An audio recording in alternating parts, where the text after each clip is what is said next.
For the bowline, you're gonna have the working end closest to you and the standing end furthest away from you.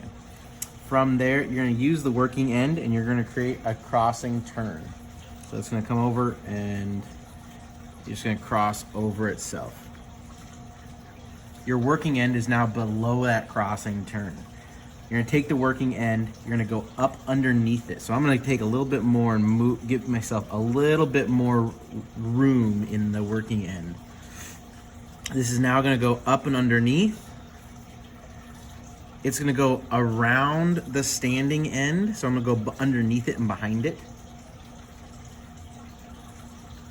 And then I'm gonna take my working end and I'm gonna go back through this crossing turn.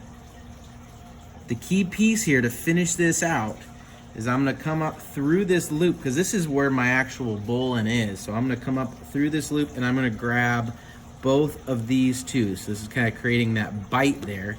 And I'm going to pull my standing end now, and it's gonna tighten around my working end. And at that point, you have created a bowline.